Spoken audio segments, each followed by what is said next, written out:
This is WPSL Port St Lucie, the talk of the Treasure Coast.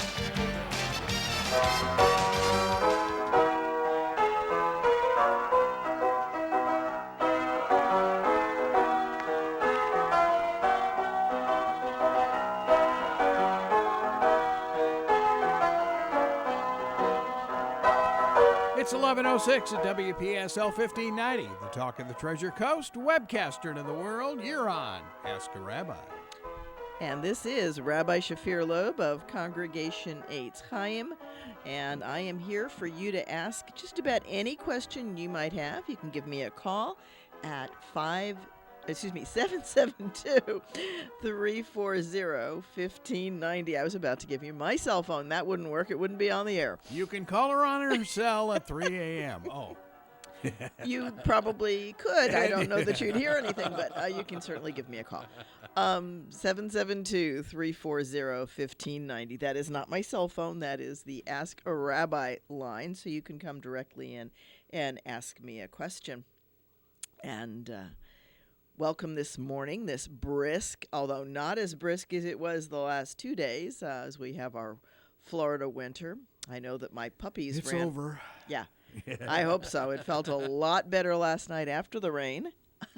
After the rain went through and it stopped, it started warming up. Oh, yeah. Classic warm front. Yeah. And it was much nicer this morning. My dogs thought so, too. They decided to take a romp in the yard. Whereas the last 2 days, it's been run out, do what I got to do, and come right back in. Yep.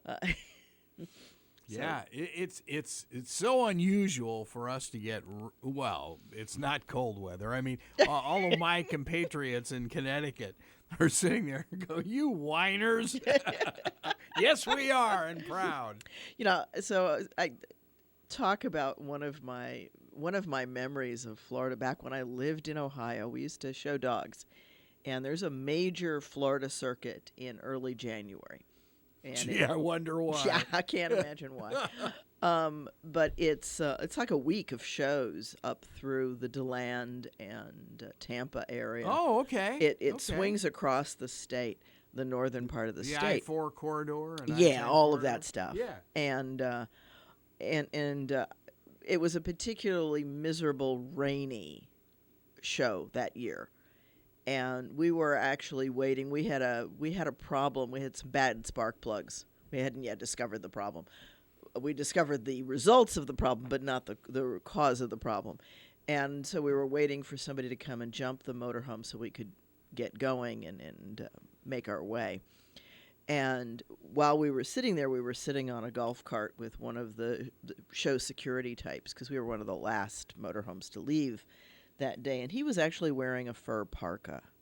Oh, yes. And and it's like 50 some degrees outside. And I'm in probably shorts or slacks or something, and he's like, "Oh, you have to forgive me," and he's bundling up under this, and I'm like, "Okay."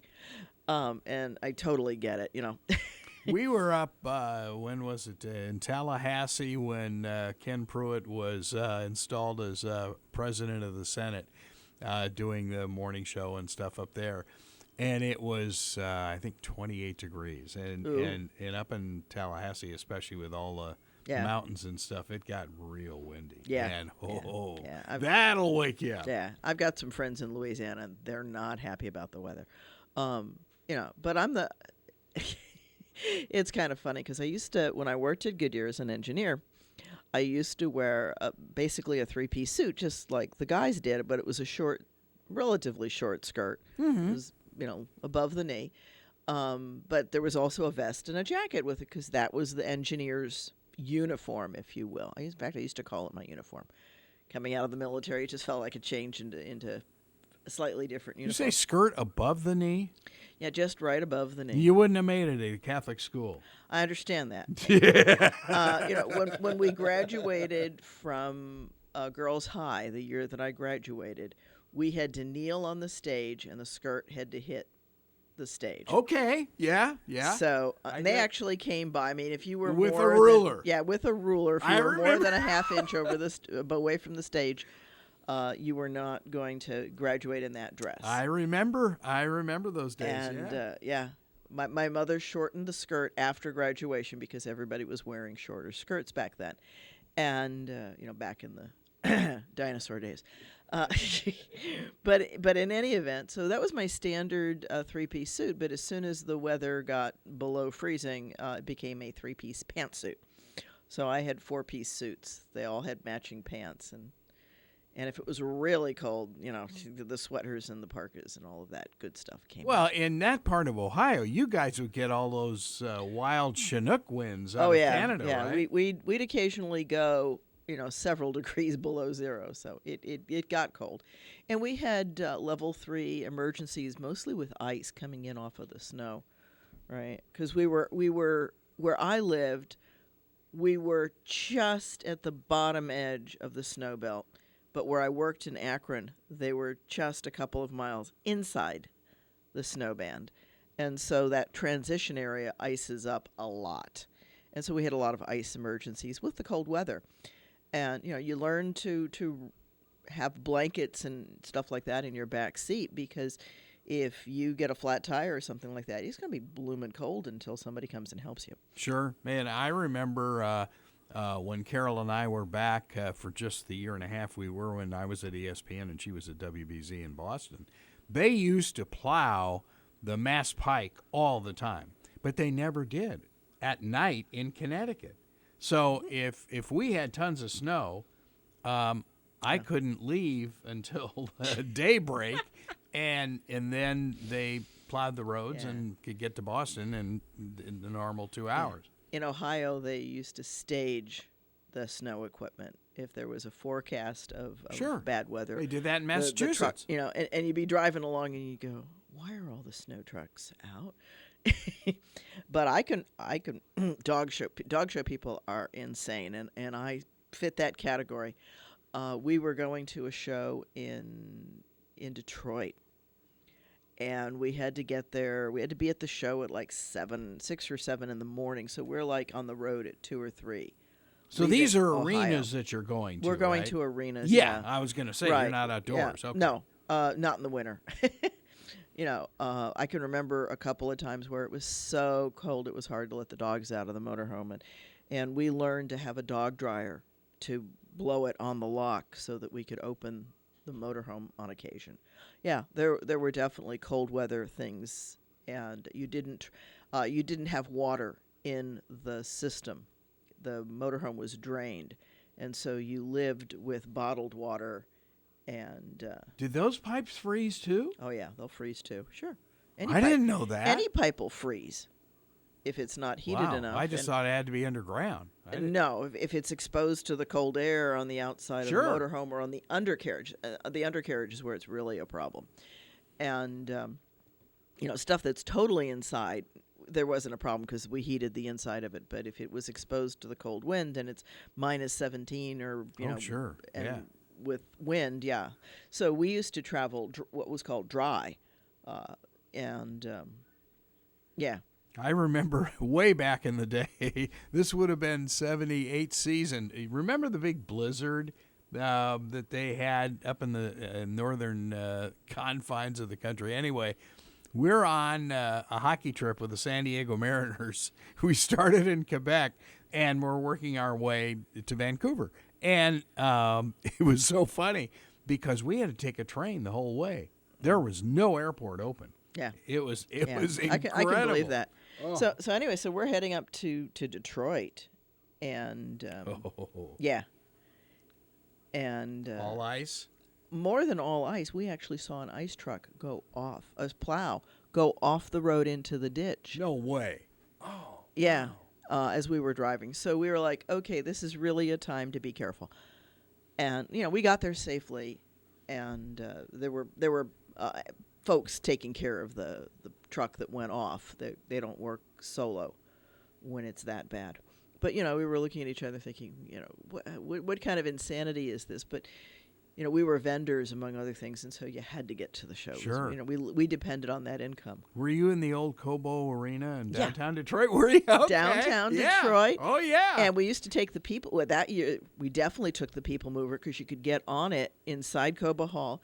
and you got off inside a mall. We went to the Blue Nile. It was open. It was amazing food. If you're still there in Detroit, folks, go to the Blue Nile. It was an excellent restaurant. I imagine it still is. And, so we did all kinds of stuff. And, but I've done a bunch of basketball games in Kobo. Yeah. Yeah. Beautiful place. And, I have both fond and horrific memories from Kobo. Yeah. Was this winning and losing in the show, or not as much the dog shows as the details involved in vendoring? We didn't do as much showing in Kobo because it's a benched show. Okay. Benched show means the dog has to be on display in the bench all day, and they only leave the bench to be groomed to go to the bathroom or to go into the ring. And so you can't do that and be a vendor at the same time. Gotcha. Okay. Right. Normally at a what was called a regular dog show. At one time, all the dog shows were benched, and they've moved away from that. There's only maybe one or two bench shows anymore. And but at a regular show, we would keep the dogs in the booth and groom them there, and then just one of us would leave and go show the dog and come back. Now, did you ever do the Madison Square Garden show? We were invited. I actually, when we retired, when we left dog showing, I had the number 7 Chinese crested in the country. Ooh. So, and that was as of September, because we stopped showing in September. And so we got an invite, actually, to the garden, and we ended up not going. Just, several things had happened, and it just wasn't going to happen. It wasn't the right time. It wasn't the right time, and then we got out of it totally, and... Yeah. Things went on in their way, and then I started rabbinical school, and who has time as a rabbi to do dog shows? What's so funny is to see the ratings for that dog show on Everybody loves to watch it. Oh my Everybody goodness! loves to see the dogs. They're off the charts. Yeah, They are off the charts. Well, we get a kick out of it because we still know people that are showing. And so we see some of our friends. Okay, yeah, And, that's cool. and we chuckle as to who's showing which dog and who's now judging, because a lot of handlers become judges, usually. It's a very common progression as they get a little older and can't quite do the handling anymore. They can still judge. Okay, that makes sense, yeah. And they're usually pretty good judges because they know what to look for. They know how to look under the makeup and the... excuse me, under the grooming. The makeup. Come on.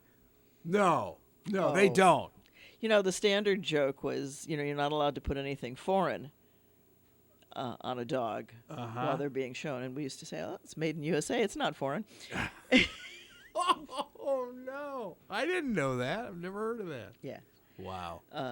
I don't think any of the long-haired breeds could survive without hairspray. And the hair's just not going to stay. It's just too much. Wow. Interesting. Yeah. I never knew that. Yeah. Wow. And if you go to the ring, the side of the old English sheepdogs, and they shake, you see this puff of white powder coming in, because, you want to make them as white as they can be. Sure. It's just grooming powder to get rid of the oil, but it just happens to be bright white where you need white. Yeah, those kinds of things. Oh, my. So, yeah. Welcome to Ask the Dog Show. Ask the Dog Show. It was a lot of fun.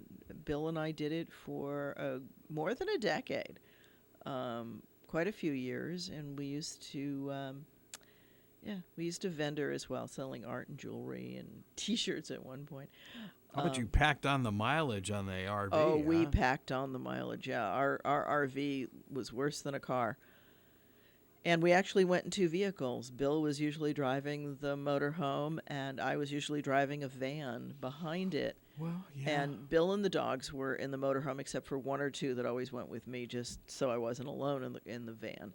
But the booth was all in the van because you can't drive a motorhome into most halls. You can some, and we did do that. And I usually had a van, and until my van rolled and destroyed the trailer, I used to have a trailer behind it that had a golf cart, because we would go with the golf cart back and forth between the motorhome and the booth. I mean, some shows you could park right behind the booth, and those were the shows we really liked the best, because then we were right there, but you still had to go to the ring, and you had to do this, you had to do that, so having a golf cart Was this Midwest to East, or were you all over the country? Not all over the country. We lived in Ohio, so we went north. We went as far as Wisconsin, and we went a couple of times to Chicago, New York. Nothing like Niagara or Buffalo in December, January. Thank you. January, February. Yeah, there was one time we parked and then watched the snow come in off the lake. And it came. Boy, did it come. And I have memories of being absolutely frozen in Novi, Michigan. And then we came as far south as Florida. And shows in Virginia, West Virginia. So when I hear people talking about anything on the eastern half of the U.S., I kind of know what they're talking about and where they are. And, some of these shows were in Weston, in the back parts of Virginia, the Carolinas, all over the place. We would just go anywhere where we could get to from work, and you'd camp for the weekend, and that's then, wild. and drive overnight to get back to work, and Monday morning you'd have this bleary-eyed look. Florida, obviously, you took a couple of days because you can't quite get there in one day. But can't get through Florida in one day. Yeah. Let alone anything else. Yeah. Well, yeah, especially not if you go to Key West, right? Oh, boy, yeah. And we did not do any shows down in the Keys. So Port St Lucie was the farthest south I had been in Florida when we moved here. So you had been to Port St Lucie before your assignment here? No. We'd been as far south as Orlando or Tampa. Gotcha. Okay. Okay. And because that's so how'd you find out about Port St Lucie? They contacted me. Okay. And I can remember I was actually at a conference in Salt Lake City when they called me, and I remember trying to get good phone reception and arrange a time to come and talk to them. So yeah, it happened very, very quickly, the offer and moving out, and we were actively looking to move east because I had a lot of family issues going on, and I just couldn't support my family the way that it needed to be, and neither could Bill. And so we looked at each other and said, I think we need to get back to the East Coast, maybe Central Time, but somewhere where we could drive to a family emergency, sure. If need be, or fly within a few hours, and be on the same time zone. Mm-hmm. You don't realize it, but 3 hours difference. The sleeping times are off, right? The sleeping times, work time. They'd want to talk to somebody in the morning, and we'd still be asleep. Always. Right? And we'd get up, and they'd be in the middle of a work day, so you couldn't get a hold of them. And then by the time we'd get home from work and settle down, they'd be asleep. So it was not working out to be able to offer any kind of support or interaction with family. And it got to a place where Bill and I sat down and had that family conversation. We both miss big parts of Tucson. We miss the people out there. Yeah, we were joking just the other day. The old house we lived on has gone back on the market. I'm curious to see what it sells for, but probably 4 or 5 times more. No. We only sold it a couple of years ago. We rented it for a number of years, and joked about it, but we're not heading back. We're Port St Lucie folks now. Yeah. It's so funny. One of our engineers from Channel 4 in Tucson, KVOA, always posts pictures on Facebook of various sunsets from there. And it's like, the sunsets are gorgeous. They the are. Rainbows are unbelievable. Yes. Here we're happy when we see a faint double. We're happy when I see a whole rainbow. And in Tucson, I saw triples.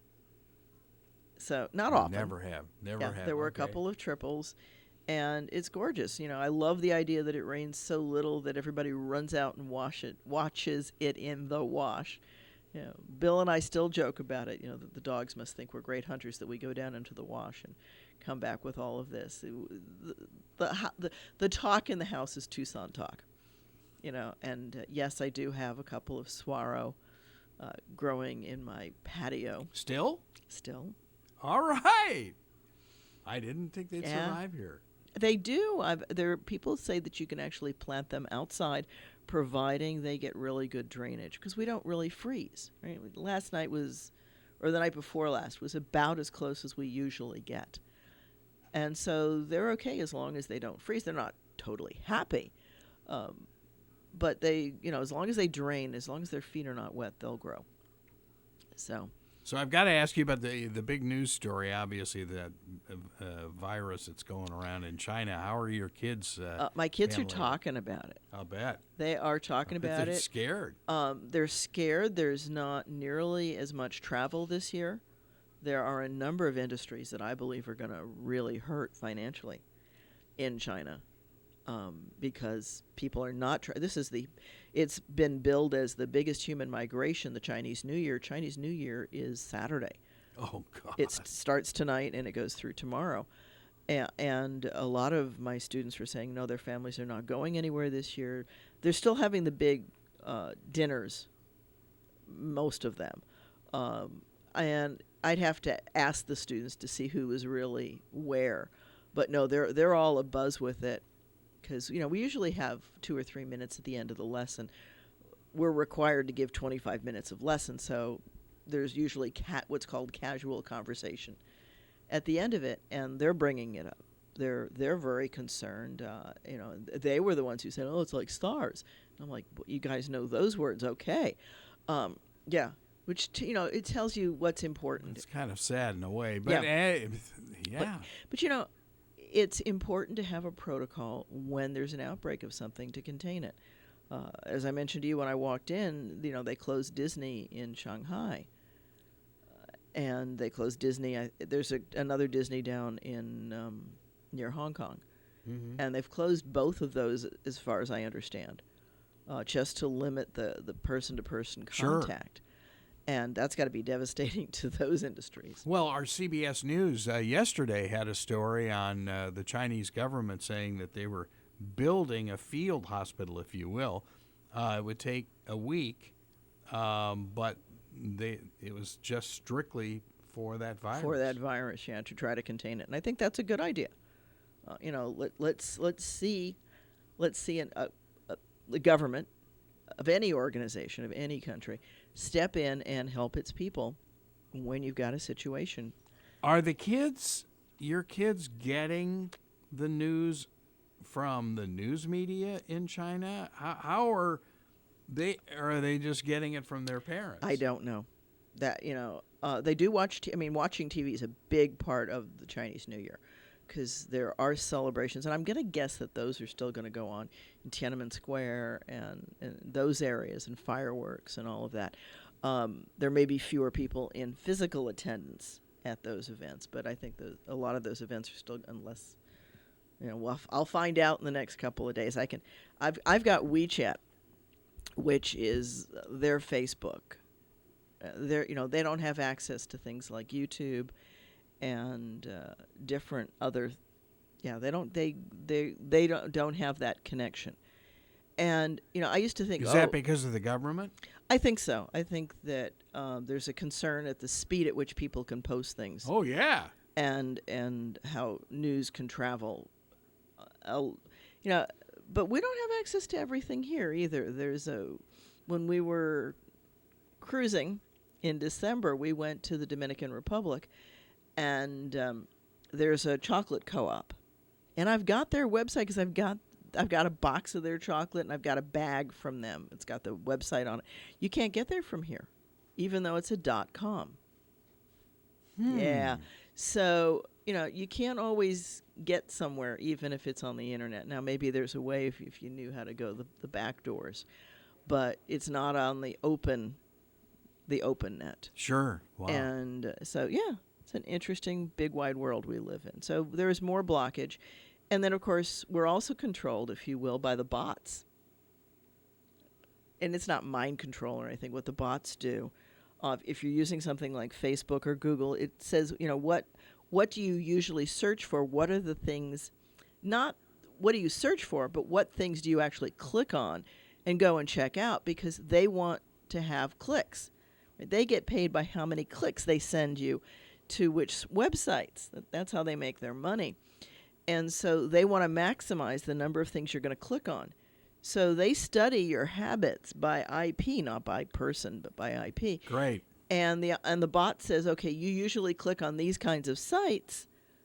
Let me go and give you more of those kinds of sites. Yeah, I actually there was somebody who said, oh, every time I Google you, these sites come up. I'm like, yeah, because you're looking at those sites. You're creating your search. Let your neighbor search. You've done this search 15 times and you've clicked these sites. Of course, those are the ones that are going to come up. If and sure enough, they didn't believe me because what's a rabbi? But when their neighbor did the Google search, it was like, you got different stuff. Yeah, because they look at different things, and the bots pay attention. It's not a person; it's a bot. It's an algorithm on the computer, and they're only as good as the people who wrote them. Said the person who has a patent in software. One of my 11 patents is on software. Failure analysis of piecewise linear data. It's got one of those really long, crazy names. It was one of the last patents that I got when I worked at Goodyear. So how many patents do you 11. have? 11. Right, and one trade secret. Wow. But were fun days. I was working on the cutting edge of tire technology. I worked in the technical center at Goodyear. And so, yeah, there are. I've got a patent on a race tire. I've got most of my patents are on aircraft tires and earth mover tires, because those are the two big things that I worked on. By race tires, you mean? Well, they were go-kart tires. Oh, go-kart. Okay. Yeah, at one time Goodyear did go-kart tires. Yeah, They've since gotten out of that business, but they still do race tires and things like that. But I would imagine airplane tires, my gosh. You talk about stress. Yeah, well, and I was there when we were trying to move off of the bias tires onto radial tires. And aircraft are particularly harsh on tires because they slam onto the runway, and actually the takeoffs are just horrendous. Most of the tire failures occur from overheating on the takeoff, and then the tire rolls up into the closed area and they're not cooled, and so all that latent heat inside the tire cooks the tire. So yeah, and there have been advances that now cool. They now duct air conditioning down there and things like that, because it's important. Wow. Yeah. Never think of things Don't like think that, about things like that. No. And before I worked on tires, I actually worked on wheels and brakes for aircraft as well at the Goodyear Aerospace. That's amazing. Yeah. And of course we're going through that big Takata recall of airbags, and it just, like, that thing never stops, it seems like. Well. And, that's something that we all utilize now. Yep. Yeah.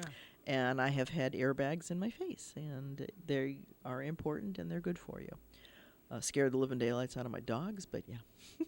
Yeah. Oh, boy. Well, as much because after the airbag deploys, there's this smell of the explosive that sends the airbag out, right? It's a controlled explosion.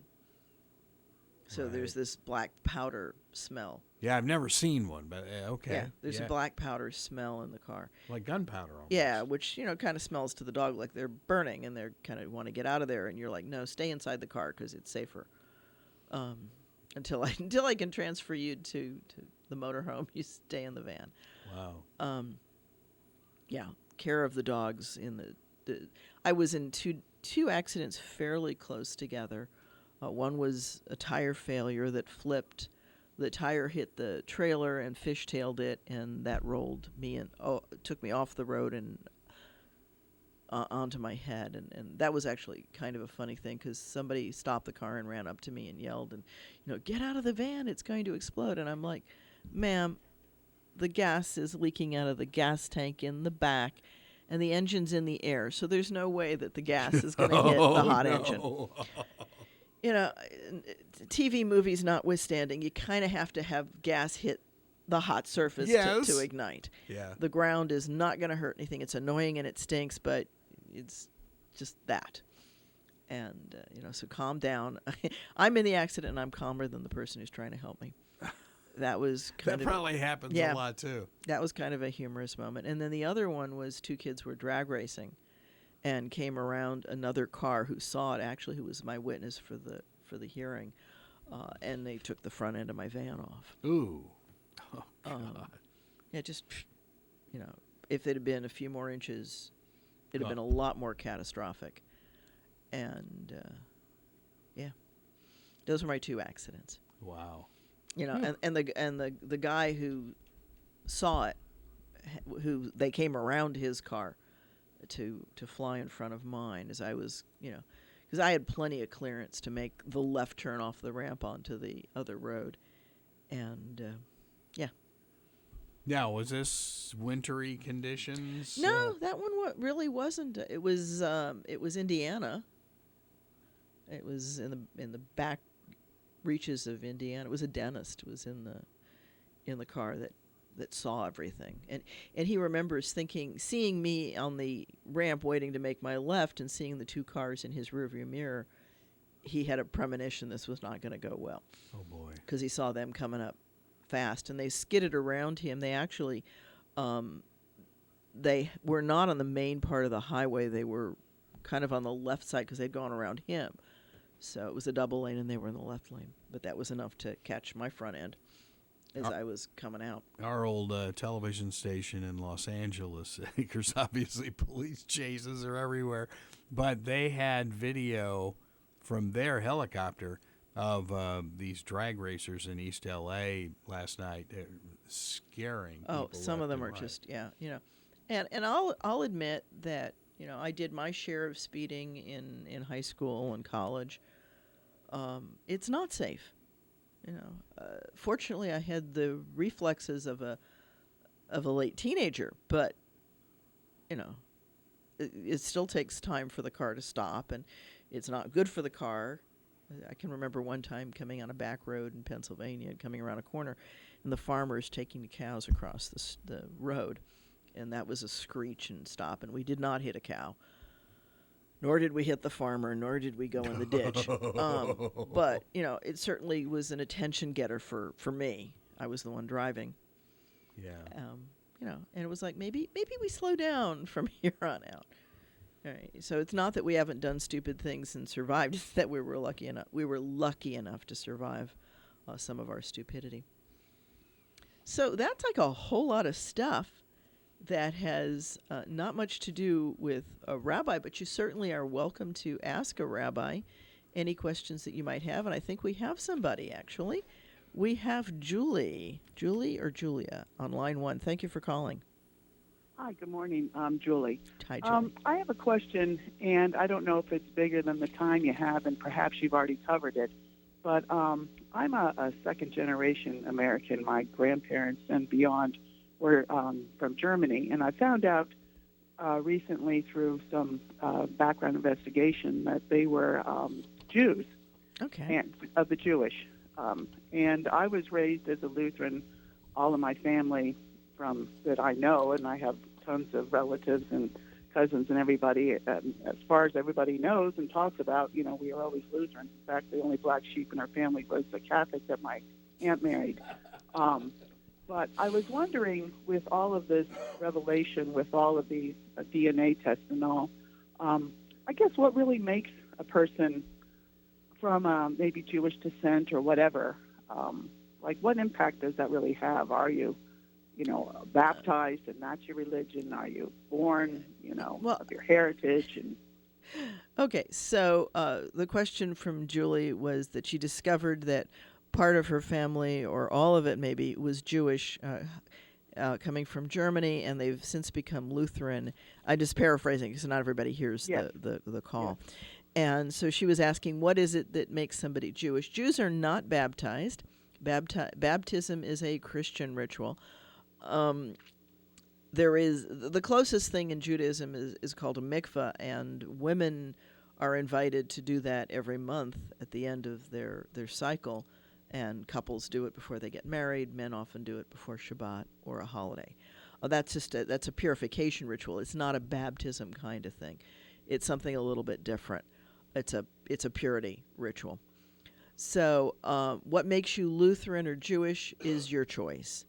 When they do the DNA, yes, people find out because there are certain families that were known to be Jewish, particularly Ashkenazi, Eastern European Jews, because of the ghettos and because of the limited crossing of marriage lines.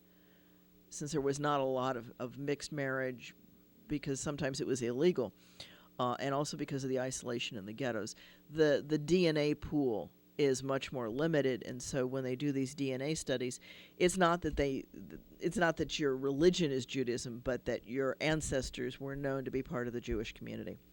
I don't know if that makes sense to you, Julie. Yes. Okay. I guess in that clarification. Okay. So, you certainly are welcome to explore your Jewish roots and see what anybody is welcome to come and see what Judaism's all about. We worship God. We worship the creator of the one universe that we all live in, and our prayers are directly to God.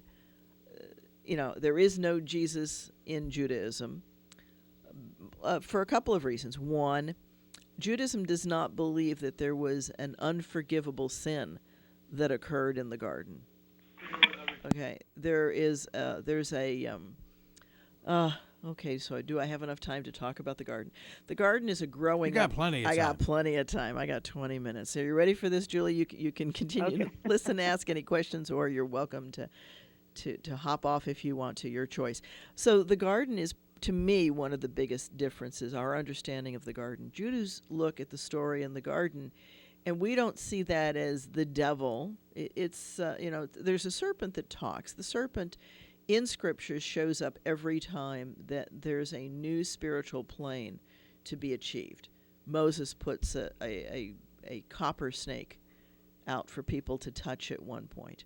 Lenachesh is to figure things out, to divine, to do a couple of things. So, yeah. And maybe that comes from the old snake charmers. I have no idea. Things traveled up and down the Silk Road in ways that we can only begin to imagine. I was listening to. I guess. Yeah. I'm sorry. I guess. Okay. I guess what maybe you clarified that is, I guess when I think of the Jewish population, I think of that as kind of at a deeper level. Like you can pick to be born again, you can pick to be Lutheran or Protestant or whatever, but being Jewish is, and this may sound ignorant, but it's like being Indian. That's part of your no, it's part not. Of your it's not cellular structure. Is, I guess. Well, I always thought of Jews. I thought that's if you're a Jew, you're I don't know. I don't mean it disrespectfully. Understand? It's not a race. Well, first of all, it's one human race. It is a set of families that followed that way of approaching God. So it is a religion. It is a choice. People choose to become Jewish. You can convert to Judaism. You can become Jewish.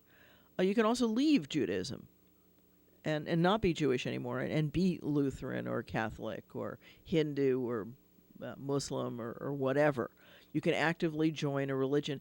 There is a culture connected to it, but there's really like 7 or 8 cultures depending on where the Jews of that particular group are from. So Ashkenazi Jews are European Jews. Sephardi are Spanish or Turkish Jews. So you'll find a lot of Sephardi Jews in South America and the Caribbean and places like that. Mexico, you'll find a lot of them there, and some of them went to Turkey when we got expelled from Spain in 1492. In 1492, Columbus sailed the ocean blue, and Isabel and Ferdinand kicked out the Jews and Muslims at the same time. That was a religious thing. Oh, that part of the story we never heard. But if you read Columbus's diaries, he actually talks about the boats of Jews and Muslims leaving Spain, because the day that he set sail was the deadline. Isabel and Ferdinand offered you 3 choices. You could become Catholic, you could die, or you could leave. Nice. Yeah. So they were going to purify. It's an ethnic cleansing situation. I appreciate that, and I would like to also say that I enjoy listening to your show, and especially when you go off kind of off the rail onto who knows what. I enjoy those times the most. Very Well, interesting. thank you, Julie. I really appreciate that vote of And you confidence. Enjoying it. Thank you. Thank you. So I do enjoy going off the rail, as Julie just put it, and talking on different things that come up in the. I don't have a scripted. I have topics that I plan to talk, and just as Ask a Lawyer doesn't always get to their topics, I don't either. So thank you for that call, Julie. And so Judaism, despite Hitler was of the opinion that the Jews carried some kind of virus and infected people. And so, you needed to kill them. Well, you were second-class citizens. Well, and so were a lot of other people. But, right. And that's another ethnic cleansing kind of thing. I think one of the problems historically with Jews are that we haven't disappeared. we still hang around. And that offers a heresy. Heresy means choice. That's what the root of heresy is, choice. And so you're a heretic if you question something. And, we don't think of that because in America we're allowed to question things. But in a lot of cultures, you're not allowed to question. Right? If you look at some of the, Stuart talked a little bit about other governments. Other governments are not as tolerant of free speech. That was the big radical thing about the beginnings of America, was that we were founded on the idea that we can question our government. We can say, this stinks. This is not good. That's an American right. It's not necessarily. There are countries where it's illegal to question, challenge, or, God forbid, say the government is wrong. Rome had a crime. That was actually the crime that Jesus was convicted of, which is a crime called Mageus. My specialty is 1st and 2nd century Judea, which was a time when Judea was under Roman rule. And there was a crime on the books called Mageus. It was a capital crime. And that was to say or imply that anything was equal to or better than Roman culture. And just imagine if that was on the books in America, we'd all be guilty of it. And it was a capital crime. And that's one of the reasons why the Romans crucified as many people as they did. And that was very often the crime. And, just questioning. Questioning. There's a story in Talmud and rabbinic literature of 3 rabbis having a discussion. And the first rabbi comes in and says, aren't these aqueducts and the public baths so wonderful? Rome is so good to us. And the second rabbi says, they only did that for their own benefit. And the third rabbi is silent. Okay, ready for this? The rabbi who said they only did that for their own benefit was guilty of Mageus and had to run for his life. He hid for 13 years. And in those days, your crime was against Caesar, and so when Caesar dies, you're clean from your sins or your criminal things. Oh, brother. And, you start again with a new Caesar with a new slate. And so the one rabbi, Rabbi Shimon Bar Yochai, had to hide for 13 years with his son for fear that he would be executed. And the rabbi who said nothing was censured for not coming out in defense of Rome, because that was an implication. By silence. By silence, sure. It's an implication. So that gives you an idea of how bad it is, right? And so who's turning these people in? People walking down the street and hearing the discussion through the window, right? The servants who come in and out, the invisible people, right? The people we don't pay attention to. They reported people for these things. And that's part of why they go into hiding. They start out hiding in the school, and the Rabbi Shimon Bar Yochai's wife brings them food, and he becomes concerned that she'll get killed for doing that. And so they run away. So she's basically a widow for 13 years. So where did they go? They went into a cave. Oh, God. And of course, there's a lot of caves. If you come out of Jerusalem, right, there's mountains. So you come down those mountains, There's lots of caves there. The Qumran caves and all of that. There's lots and lots of caves. We have, archaeologists have found Roman lamps in a lot of those caves. So people were going into them a lot. and probably studied in there because it's quiet and you can tell if somebody's coming, and it's a way to do something. Wow. In fact, I have a theory that going to the cave is a euphemism for studying Torah, because it was forbidden for many years. It was viewed as that was somehow rebellious because it implied that God was stronger than Caesar. That's a sick way of looking at it, Yeah. but yeah, I can see that. Yeah, you can understand some of these things with 20/20 hindsight. And it was not a good time. It was a very oppressive, horrible time. And at one point, they got down to just a handful of rabbis. And one of the rabbis goes out into the wilderness, out into the desert, and ordains 7 rabbis. And, and the Romans get wind of it, and they're coming to slaughter these rabbis because they're going to teach Torah. And the rabbi who does the ordaining says to the 7, scatter, teach Torah, I will stand here, and they pierce him. They stab him to death. It's a rather grisly story, but there are those kinds of stories that come out of this period of when Rome was occupying Judea and actually wiped Judea off the map. After the rebellion in 132, the Bar Kokhba Rebellion, where because Rome was busy fighting elsewhere, the Bar Kokhba and his merry band were able to throw off the Roman yoke for a number of years. They actually minted some coins and things like that. And then Rome took between a third and a half of its army and came back and smashed them. And at that point, they wrote Judea off the map and renamed it Palestina. That's the beginning of the name Palestine. Really? And that was done. That's taken from the Philistines. It's not a really great route, folks. And that was done to irritate the Judeans, to really put them down. All right, to name them by their historic enemy. And that's not to say the Palestinians are Philistines. They're not. But that's the root of the word.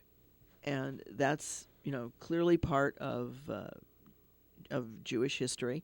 And at that point, everything is destroyed. Jerusalem's written off the map. It's renamed Ero Capitolina. Yeah, lots of stuff was done by Rome to really put down Judea. And you can hear Jude, right, Jew, in Judean. Wow. Right. So well, now, was there a state religion for the Romans? Well, yeah, Zeus. They're Zeus worshippers for the most part, Zeus and Mars and the Roman pantheon. The Greek, like the Greeks. Greek, yeah. The Roman/Greek. The Greco-Roman. Wow.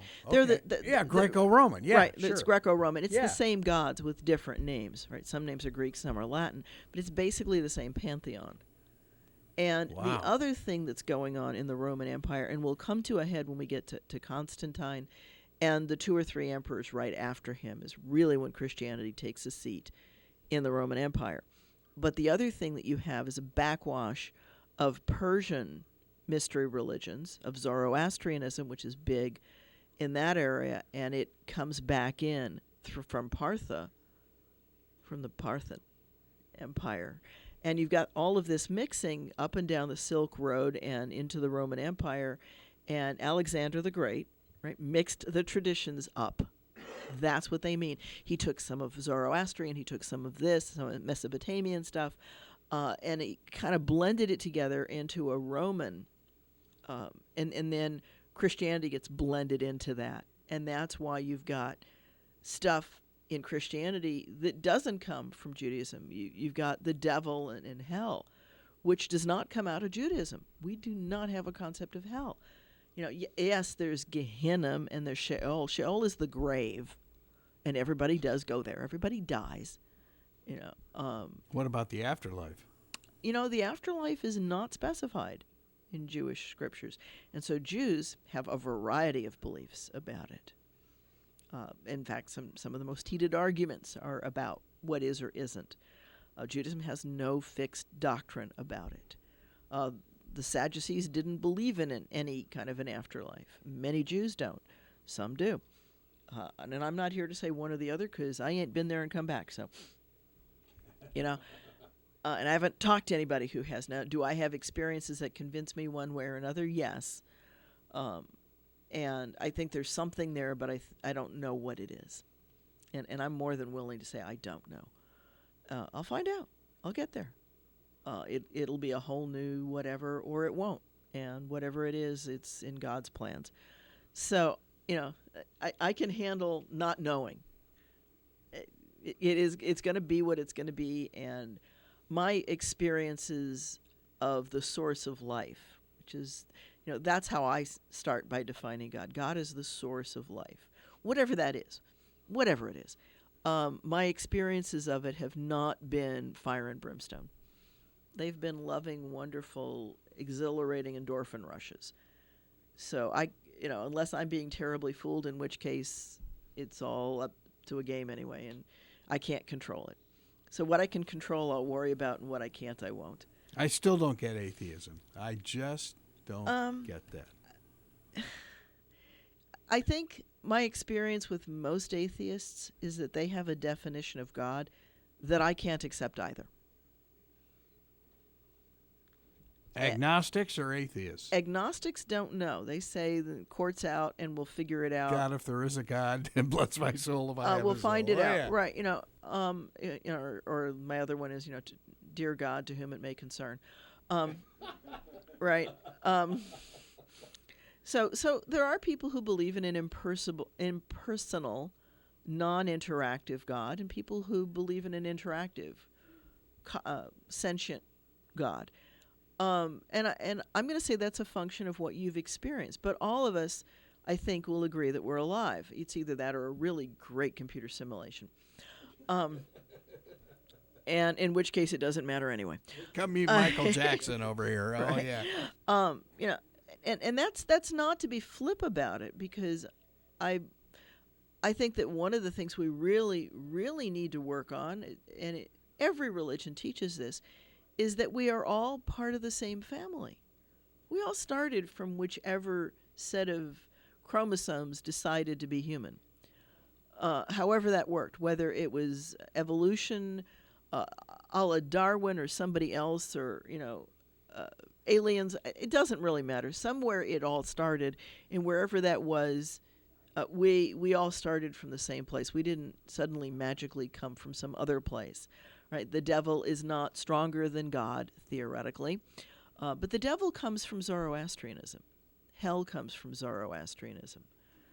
That idea, all of that, and it's a kind of sun worship as well. We know that that's happening because, there's Sunday, and so we're going to quickly try to get a call in here. Oh my gosh, okay, well, last minute, we have John on line 3. Hello, John, thank you for calling. It's Janan, actually. Hi, Janan.